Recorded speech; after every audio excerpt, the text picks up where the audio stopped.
Who was recently awarded the honorary rank of lieutenant colonel in the Indian army? ఇటీవల భారత సైన్యంలో lieutenant కర్నల్గా గౌరవ హోదాను పొందిన వ్యక్తి ఎవరు అని అడుగుతున్నారు. మనకి ఇక్కడ ఆప్షన్స్ ఏమిచ్చారు? దీపేందర్ సింగ్ షెకావత్, శివపాల్ సింగ్, రోహిత్ యాదవ్ అండ్ నీరజ్ చోప్రా. మనకి ఇక్కడ కరెక్ట్ ఆప్షన్ వచ్చేసి నీరజ్ చోప్రా అనమాట. సో నీరజ్ చోప్రా హీఈజ్ ఏ జావెలిన్ థ్రోయర్. సో ఈయనకి 2021 ఒలింపిక్స్లో గోల్డ్ మెడల్ కూడా సాధించారనమాట. సో ఇప్పటికే ఈయన ఒలింపిక్స్లో చాలా మెడల్స్ సాధించారు.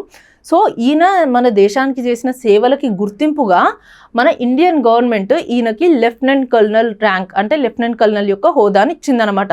సో ఇంతకుముందు ఈయన ఫస్ట్ 2016లో సుబేదార్గా జాయిన్ అయ్యారు ఇండియన్ ఆర్మీలో. సో తర్వాత 2021లో సుబేదార్ నుంచి మేజర్గా ప్రమోషన్ తీసుకున్నారనమాట, ప్రమోట్ అయ్యారు.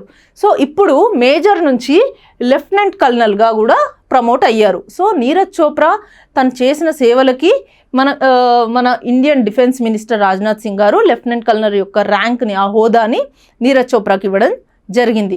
సో ఇవి మాత్రమే కాకుండా ఈయనకి major Dhyan Chand Khel Ratna award and Param Vishisht Seva Satkar ఇలాంటి అవార్డ్స్ కూడా వచ్చాయి. And at the same time 2022లో నీరజ్ చోప్రాకి పద్మశ్రీ అవార్డు రావడం కూడా జరిగింది.